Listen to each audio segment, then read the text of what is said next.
Feeling friends is this concept that I came up with laying in bed one night. I have all these close friends who have these wonderful stories that can help change the world, life experiences that can help other people believe in themselves, hold tight to their dreams and make their dreams reality. On Feeling Friends, we talk about God, we talk about love, relationships. I have celebrity friends, I have non-celebrity friends. I have church members, family members. But when you watch and listen to Feeling Friends, you will learn and you will laugh. It's a community of friends helping to build each other up. So tune in to Feeling Friends every Sunday on WHCR 90.3 FM, or you can catch me on YouTube at Feeling Friends Radio. All right, I'll see you there.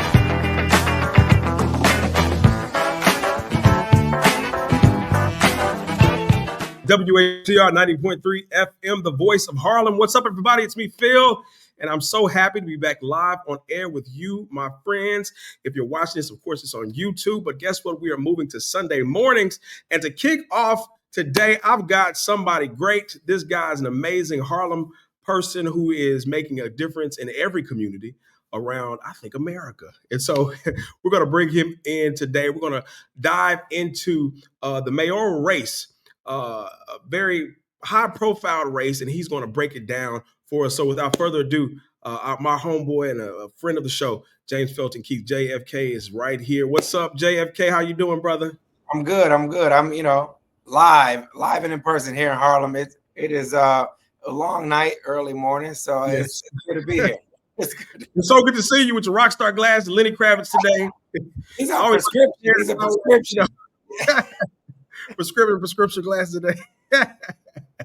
Well, we thank you for being on air. Listen, let's jump right into it. But before that, I want to talk about your inclusionism and what you're doing and your company. So let's talk about that a little bit before we jump into why we're really here. So let people know who you are. Sure. Inclusionism is a series of books I wrote. I advise and I run a company called Inclusion Score Inc. We're New York-based software and consultancy. We wholly own an insurance underwriter called Inclusion Brokerage Services. Long story short is we tie employment insurance premiums to the new international standard in DEI. So we work in about 32 countries.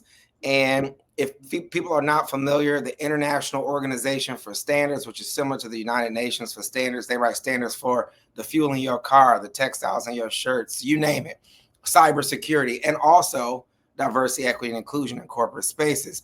We leverage that standard, which is called ISO 30415. It's a mouthful, I know. But we use that standard to help insurance companies vet which cities, which universities, which companies, which states are inclusive and which aren't, because their insurance premiums go up when they aren't because people sue them around retaliation or discrimination, which is illegal in every democratic country. Now, in that vein, I got into this work post-politics, post-running for office here in Harlem because of a series of books in international relations that I either edited or wrote. So I write a series called The Ethics of Personal Data Collection in International Relations for Anthem Press and Cambridge Press with Keith Institute. And it's essentially a series of principles that we call inclusionism. My old show on WHCR used to be called Inclusionism. And inclusionism is really three core tenets. The first is that people have an intrinsic value. The second is that we derive that value from interactions with each other. And the third is that we are entitled to some piece of the valuable pie that expands per our interactions with each other, right? And that covers the gambit from political to economic to social to technological. And so I travel quite a bit and talk about those books and other books that have come out of the series, and just traveling and talking about work in general. But it also brings me right back into political conversations, both locally here in the city and elsewhere. Like my morning this morning at around 7 o'clock was spent with a bunch of Americans in Paris who I work with on the international standard for DEI, and they were calling me about Zoran Mamdani. And they were curious and intrigued. What were they calling you about? What did they want to know? Well, this number one is making news around the globe, not just around the country or state, right? This city election. I mean, look, New York is the most important city in the world. If you disagree with that, that's on you.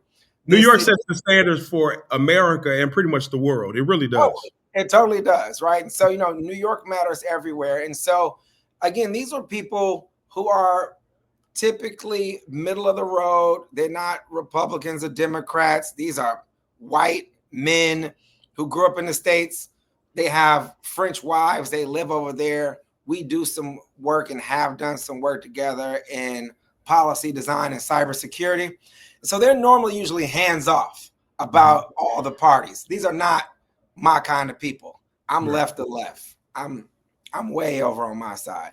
But available to talk to all these people. And they were calling because of what they said was demonization of this guy in the media. And I was shocked because I thought they were about to go, what are y'all doing over there? This is wrong. Like so many other people are saying right now. Yeah. They called me, they were like, where are your people? Why your black people didn't come out for him? I was like, he didn't win. They don't need to ask about black people, but we're going to let them make it today. Right. I was like, don't be asking me about black people. Our business, right? Well, look, I will say this. Some of us did go for him. Some of us didn't. He didn't win the majority of black people, but about 25, 30%, estimated he filled in, especially, I would just say, the neighborhoods that we live in. We haven't seen all the data yet on individual by individual. Some of that stuff will be coming out this week and next week as the analysts do their jobs. But my point is, people are making headlines about essentially this kid from Harlem. Like, Mamdani grew up in Morningside Heights, which I know they stole it from us rhetorically, but I think that's Harlem. You call Morningside Heights whatever you want. The radio station is in Morningside Heights. Yeah. I think it's Harlem, but So yeah, thank you for that, and we appreciate your inclusionism. And you do a lot of work. You all can look him up at James Felton Keith. Is that where they can go find you? But you do a lot of work in the community. Awesome. You do a lot of things. And that's one of the great things I love about you is that you can go in and out kind of like I do. But let's get to this race in New York, which is a very important race. And you have spoken of Mamdani. But we've seen in the election, we had a lot of people. For those who don't know, who are watching this in other states, we had a lot of people on the tickets. A lot of great people, a lot of not so much. And let me say this too: the reviews that are reflected here have no reflection on WHCR. They were just having a conversation. Let me say that right now, because people need to understand this race was very important. Would you agree, JFK? I do. I think it's a change election. Like, we're seeing the Democratic Party's reaction to what we see on the conservative side of the coin with Donald Trump right now in real time via New York as a proxy. So I think it was a super important election for what we are culturally as a city, as a state, and as a country. We had three front runners: Andrew Cuomo, who is the former governor of this state; Mamdani, who is really that, what do you say? He's the underdog in the race. He was the underdog. He was the underdog. He was the breakout candidate. He was the underdog. I think. Yeah. And then we had Brad Lander, who you supported, who was a very great candidate as well. And then we have the current mayor, Eric Adams. So, but we saw in this election, so I want to speak to Black people in Harlem and the Latino community. So what my issue is, and here's where we're going to have to jump into it, because we had a conversation about this. Where is the support for the Black community? Where is the explicit, I am going to help the Harlem community. I'm going to help these. Now, we've had them in church, but the only person I saw in the churches on Sunday was Adrian Adams and Cuomo. Oh, come on. All right. I think it's about... Correct me if I'm wrong. I did see Mamdani in Brooklyn. They were speaking to immigrant Blacks, and they were not speaking to the Black Americans. And so help me with this and my audience, because there is a difference. And I'm from Texas and you're from Detroit. People often forget the power of the Black American vote. And I mean, people who have been over here like my ancestors since the 16 to 1700s. Not the one. Can you speak to who is talking to our community and what are they doing to help uplift our community? Because right now we're Harlem brothers. It's in dire straits and we need help. I agree. I think we're missing more than enough resources in Harlem in general. And to all the black and brown, I'm just gonna call everybody black, even the Latinos on Broadway. I like if your labia or your balls are brown, I'm gonna call you black. You might not know you black yet, but you black too. So we'll table that for a minute. Right, we're strapped for resources up here, which is I think the core of this kid Mamdani's race is he stayed on message about the things that people care about the most. The fact that the rent is too high, they want the city to run better, like the trains, the rats, etc., and they want housing affordability. Like those are like the three big ones. And I think it goes back to, before I get back to, I think what he's done up here, because he was just on 145th around the corner from me with Al Sharpton at Nan. We did a whole event where not only he was there, but Michael Blake, Adrian Adams, everybody came out, Brad Lander, to Mount Zion AME church. Yeah. We're at Abyssinia. Like these people did their rounds in Harlem, I think, as much as they did anywhere else. Now, I will say a lot of Harlemites aren't in the same seats that they used to be, meaning they're not at FCBC or Abyssinia or what have you every Sunday anymore like they used to be when we were kids. But they're out in the streets. The only team that I saw at scale knocking doors in my neighborhood, and I live above 135th. I'm in the non-gentrified portion. Yeah, I'm on 132nd. Same thing. Yeah, like we right here. So it's like I saw those kids out here knocking doors.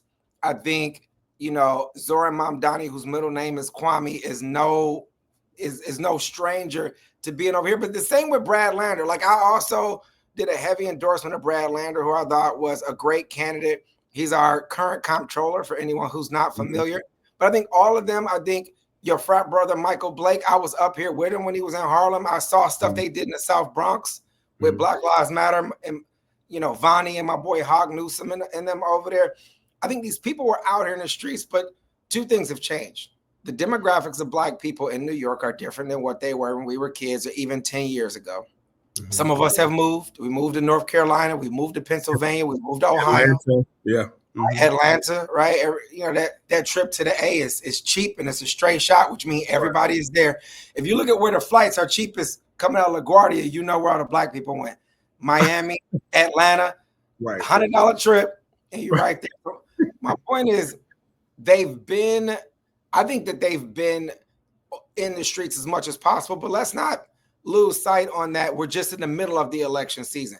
Mamdani won the primary. Now he's got to run up into November. And so I am sure he'll be back. I got an email from his team yesterday about potentially doing some communications up here. So they're trying to do more outreach. I will say I think it's a general unfamiliarity, but I do like that you differentiated the Black Americans. I'm not a big fan of the word African American. I think Elon Musk is an African American, but I get it. That's why I use Black American. So there is a difference. It's a huge, and like the West Indians who in St. Albans and Central Brooklyn and Jamaica, Queens, you name it.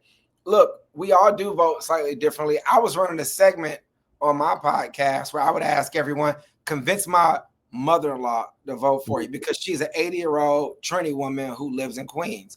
And she was going with safety with what she knows in Cuomo. And what I'm always advocating for, via inclusionism and what we're owed is what we really owe ourselves is a little bit more faith in the things that we can do and stop running to the last old white man that we knew to come fix our problems.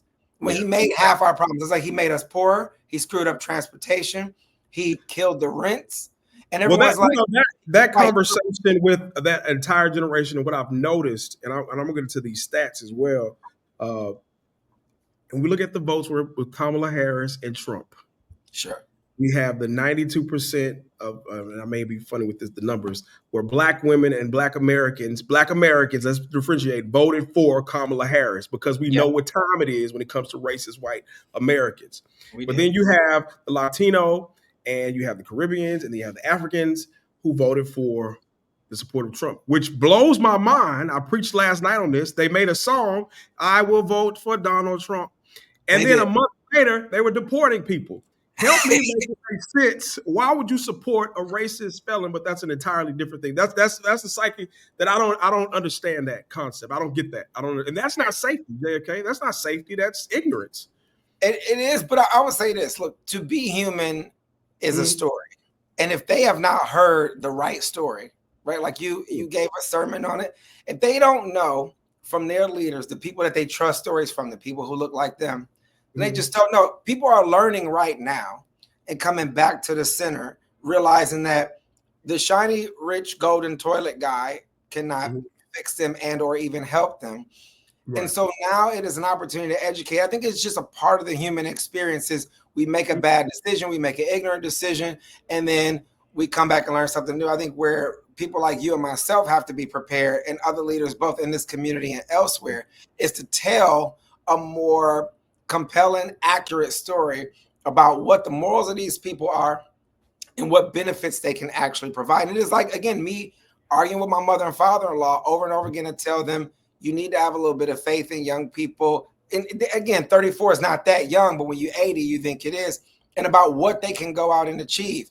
But it is hard work. And a lot of people think that if there's a system in place, it should just exist flawlessly, and we should get the best talent, and people should just execute the government tasks. Like, that's not a thing. And so a lot of people who are darker than me and you, who don't identify as Black American, are like, we're going to vote for Donald Trump because they're just like, the reason they're here in general, some of them, some immigrants who are here, they're like, I wanted to get to safety. And it looks like what those rich people are doing in Midtown is safety near Trump Tower. And I just want that. I want a little peace of mind.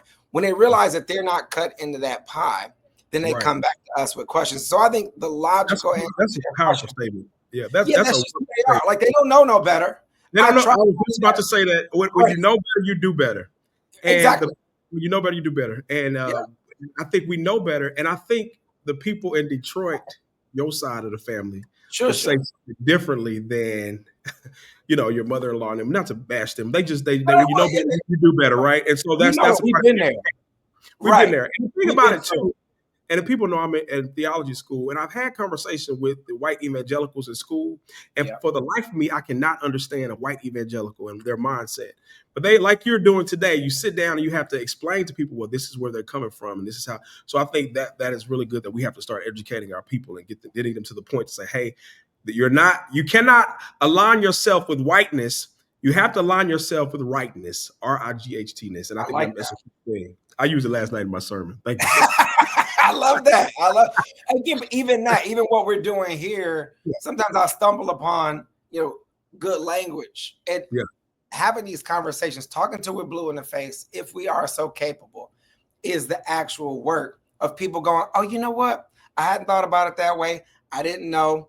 Now I do. And again, even when we do that, it was not like a one-hitter quitter. If you're talking to a room of 100 people, you might bring 10 of them along and telling a better story. And then next time it's another 10. And next time it's another 10. So the role between June and November, at least for New York politics, is about chipping away that 10% every time you come back and touch another part of the community, right? I think when I was running, the general logic was, if you're an unknown candidate, you have to have 7 touches for someone to just remember your name, right? So 7 pieces of mail. Let's say you got an email or physical snail mail, 100,000 people, right? That's about $1 a person. That's $700,000 worth of storytelling in picture form of who you are. And even at that point, people haven't met you. They haven't heard from me before. When I first heard about Zoran Mamdani, I didn't know who he was. Right. People from Brooklyn were calling. And a woman from New Jersey called like, hey, who I had known for years from other political endeavors. And she was here at Harlem Tavern on 116th. She's like, I'm going to be at the tavern, like, stop by. And I'm there. She in there with some union people. And they were like, this is the guy we like. And I was like, who is that? Is he going? And then, for me, I'm like, are they coming up here? If anybody ain't coming above 110th Street, I'm like, I don't know you. I don't know. Because you got to pay me to come below 110th Street. So, right. So, but they did, right? And so again, we grow it over time, but I think when you go back to, it's not about what's white, it's about what's right. It's about like it's just. I am always looking at the candidate who is ideologically just, who is trying to include as many people in the motley crew of society as we have, whatever their religious background is, their racial background. Like, I want everybody with that. It has to include, like you always, that's why I love inclusionism. It has to be everybody. And I know you said you were far to the left.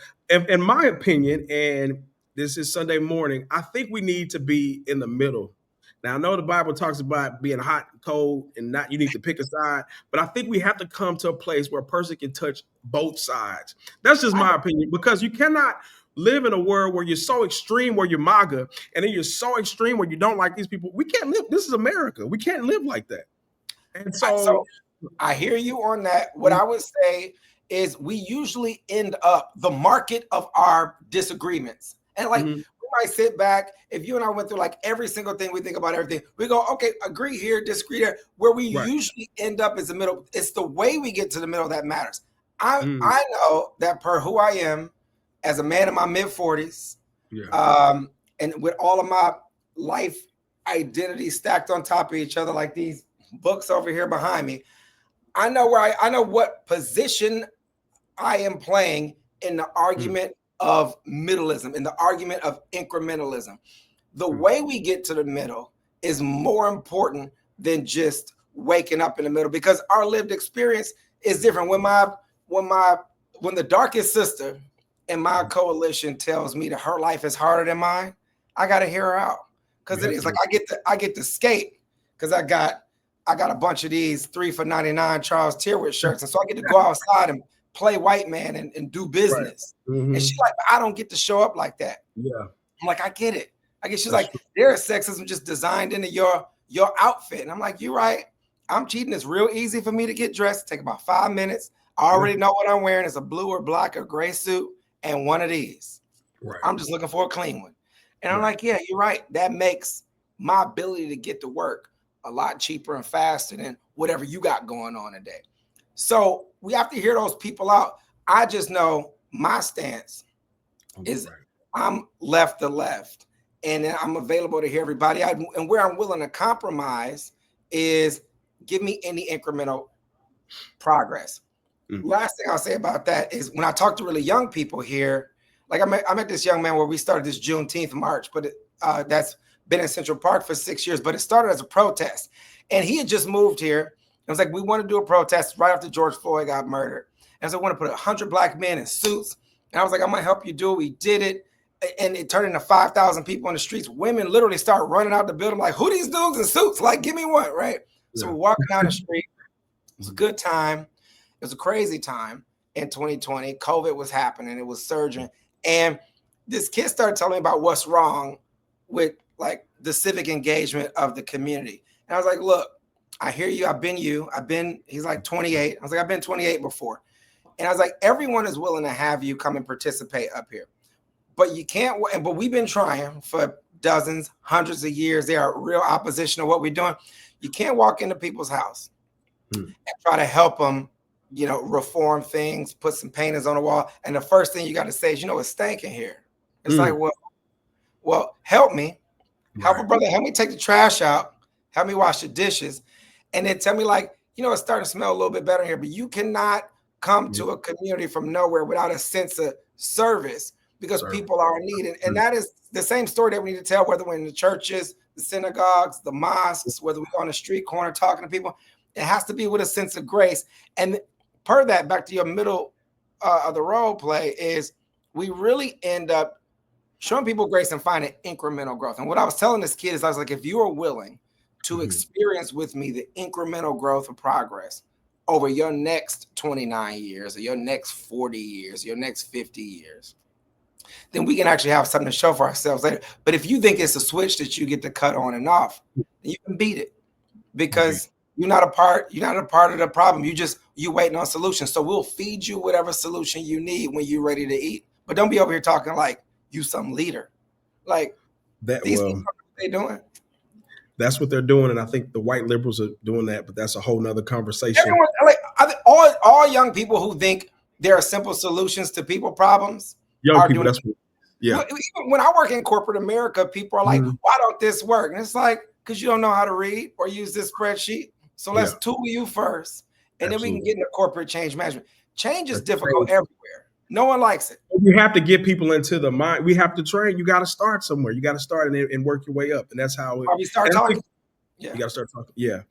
Let's switch to how we need to move forward, because now Cuomo's still in the race. He's staying in the race. Eric Adams. Yeah, you didn't see that? It came out yesterday. I'm telling you some news about the. This is breaking news. I'm telling JFK. No, I thought the campaigns they were just thinking about it. No, I think it broke yesterday afternoon. He's staying in the race. And so we got Cuomo, we got Mondami, and we have Eric Adams. So this is a very interesting thing, because Black people they supported Cuomo, but not only that, people are starting to lean towards Eric Adams as well. So now you have the majority of Mondami, who has the lead with white voters and Asian voters, and Hispanics lead with Cuomo and Black people as well. And it's a big push too, especially in the Harlem area for Eric Adams, which is not odd, but I can see why, because they're going with. Don't get me started. Look, let's sum it up. What do you say about that? What do you say to that? Our former Assemblywoman, who's just recently retired, Inez Dickens. I did see that yesterday. She was at City Hall. She was right next to him, right? She was right next to him. For anyone not familiar, everyone here should be familiar. If you listen to WHCR, you know who Inez is. So look, Harlem is generally with him. But here's the thing. I think Cuomo staying in the race, and there's always a problem of politicians and leaders who speak in public in general. I've dealt with my internal demons myself on this. There's an era ego where you're like, I want to be the guy. Because you can't, there is nothing, I'll just say this to everyone who's never done this, but standing on a podium and speaking, if you like to do it, if you can do it, running for office is getting an applause is a high. It's an ego thing. Like no other. Yeah. And I think what Cuomo is doing is riddled in ego, because I think him or Adams alone could give Mamdani a real run for his money. But together, they're going to split a vote that is already small. And what I will say about, I think New York is different than it has been in the past, where when we just go along racial lines, like white vote, Latino vote, Asian vote, Black vote, now the vote is a difference between education and poverty. And I think there's a new coalition that is behind Mamdani that he can continue to acquire more of if he comes out and communicates more, that are educated people and really poor people. And so like working poor, like people have jobs, but it's really hard to make ends meet. Neither Adams or Cuomo is talking about how to make those people's lives more livable, but they do vote. And then there's the educated people. Now the folks right in the middle, some of our folks, the majority of that Black coalition that didn't vote for Mamdani, there are two things going on there. That the people who just didn't vote because they didn't know, like there was an older woman who's in my building. We walked to the polls with, and we're like, well, so who you with? And she was like, I guess Cuomo. And she don't watch the news. She's in her late 70s. And she was shocked because we were like, no, you can't do this and that. As those people start to pay more attention towards November, they will be re-educated on, again, communications, on who to vote for and why. And I think they'll come back to who can make their lives more affordable. Like who wants to expand Mitchell-Lama? Who wants more, rent subsidies? Who wants more incentives to stay in the city? And JFK, is it even possible to do rent freezes? Is it possible to have free buses? I mean, these are the questions that we're asking, which are, is for a person who pays a lot of money in taxes, and I know you do too. Are those things even possible, or are we giving people lofty dreams? But we do have a mayor where some say hasn't done anything. So if he's giving us a little hope of there could be a rent freeze, what do we do? So we need your help. What do we do at this point? What do we, so what do we? Or we have a Cuomo who did things through COVID. People have their. So what do we do? I think people like the optics of Cuomo's leadership during COVID. I think he made it harder for people to live economically here. He always sides with real estate. I think Eric Adams has done some things, but not enough things. I think the general perception of corruption around him has tainted his brand. And when you are a political leader or like a religious leader, you need the people's faith to do the thing. You cannot be pastor leader and cheating on your wife. Yeah. If your wife can't trust you, I don't know how the hell I can. So the thing is, so those are those two things with the tainted candidates. Around buses, rent freezes, the language that they're using is a bit loose. I know there's a lot of new media out there about what's illegal, what's impossible. It's not a thing. We can write laws and mandates around. All we have to do is better codify who is in need of help.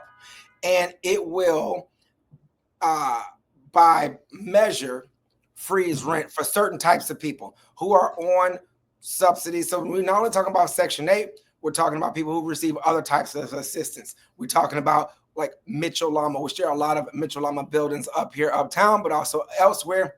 We're talking about expanding programs. So when they say rent freeze, number one, it's not a lofty goal. It's about better codifying who needs help. It's basically means-based assistance.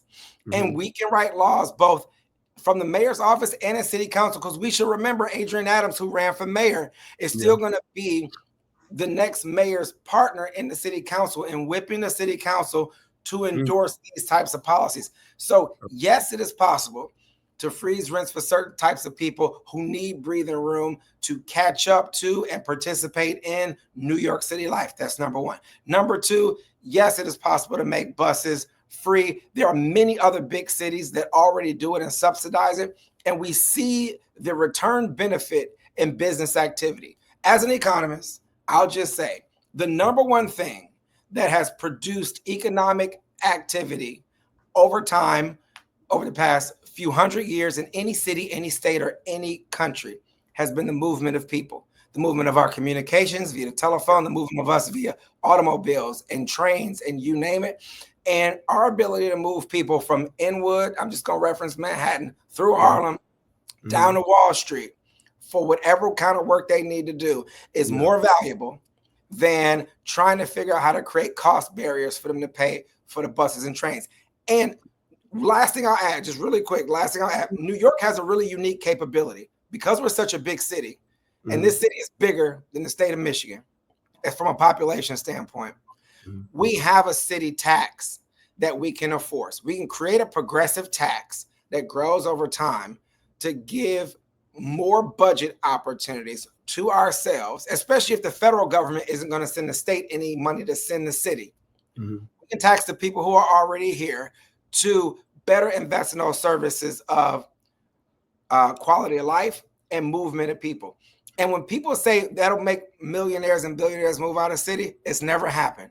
That's the reason people were calling me from Paris this morning. There's only one city to do your thing in. That's why I'm here. If you want to wear a cute outfit, start a big business, become a rock star, whatever it is, you only have one place to do it. It matters here. Not if you're in Detroit, Michigan, or St. Petersburg, or Fayetteville in Alabama. Like, it matters here. Ain't nobody leaving here. When a new restaurant opens and you go, I want to have this specific, very expensive, Michelin star made pastry or whatever from some renowned chef, it matters because it's here. And what matters about it is all the people are here. It's not just because it's New York, it's that population density.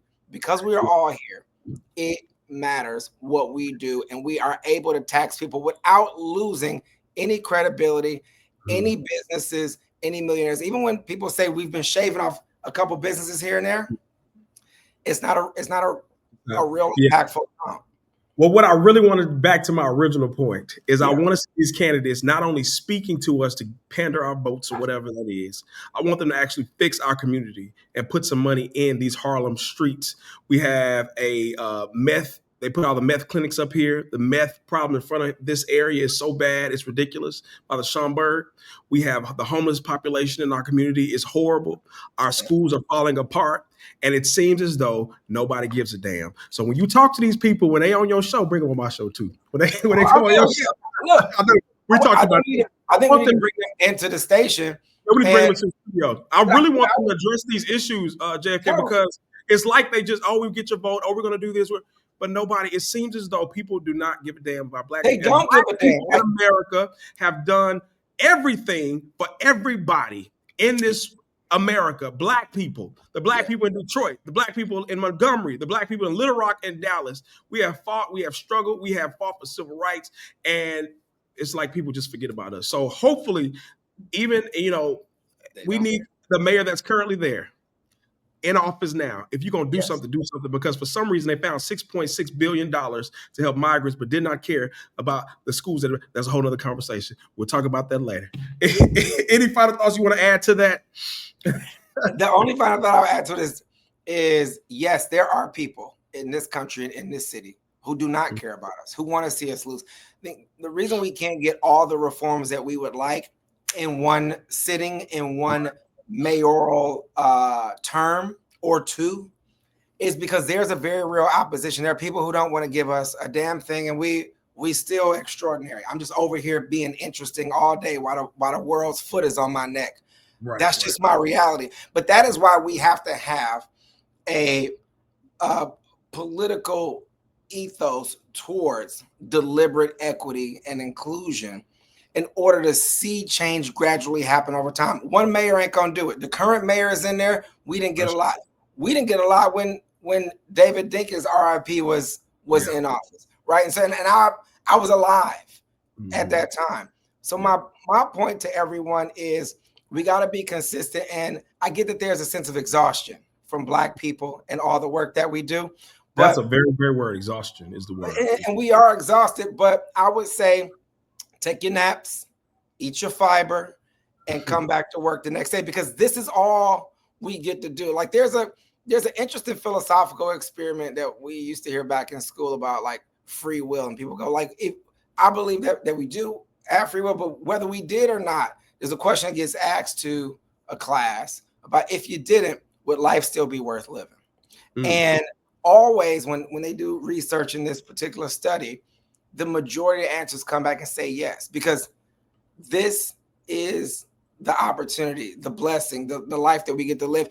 And if we port that to Black people, when they go, when do we get our just due? When do we get to be free? This and that. It's like, well, we know people don't like us. It's a real thing, especially in this country. And so if I told you we never get to get all the way to the tip of the mountaintop, is it still worth fighting tooth and nail every step of the way up? I think it is. I'm down to, like, drag a couple cats down the rocky side of the mountain just because it gives me a sense of dignity and I exist. And I think people need to get like suit, like gear up, and we have to make these mayors do what we need to do from an education standpoint and in the streets with these methadone clinics, et cetera. But they're not just going to do it because it's the morally right thing to do. There we go. Right. So we gotta be in their face. Thank you, brother. Thank you. For any final thoughts for our audience today? And tell people how to get in contact with you. I'm just at, JamesFeltonKeith.com. I'm everywhere on the internet at just James and Felton and Keith. But what I would advise everyone to do is have a little bit of faith in yourself and what you're owed, and vote for Zoran Mamdani. I am biased, not these other two people. And if you got any questions about it, I'm available to answer all of them. Because I ain't scared of Cuomo. You're definitely not scared. You will fight for our people. You fight for everybody, and we appreciate you, brother. We thank you. I'm here for that. I would tell them all to come out to Harlem Pride on Saturday if they want to meet any of these candidates, because we'll be there. I'll be there with a big fat JFK hat on, so you'll see me. And again, we're having these same conversations in the streets with people. So, and I want people to check out your show as well, because you have all the candidates on. They respond to you, they respect you, they listen to you, and I appreciate your post, because I'm able to actually go through the candidates and hear what they have to say. And so we hopefully help us bring them into the studio so we can get them. The show is on Spotify and everywhere else, just at Inclusionism. So just one word. If you look up that word, you'll see us, or you just see Inclusionism with James Felton Keith on Spotify, Facebook, Instagram, YouTube, LinkedIn. We're actually bigger on LinkedIn than everywhere else. So a lot of people in suits. We appreciate your work, man, and you're doing the work, I say, of the Lord. And so we thank you for that. Hold tight for me in the break room, okay? Yeah, thanks, bro. I want to thank my brother, James Felton Keith, for coming on air. He gave us some powerful moments. Go out there, take a breath, take a break. You know, a lot of us are exhausted, but like he said, go take a nap, eat you some fiber, get up, and get back into this fight. This is Phil and Friends. I'll see you next time, same place, same time, right here on WHCR 90.3 FM, the voice of Harlem. See you all later. Peace.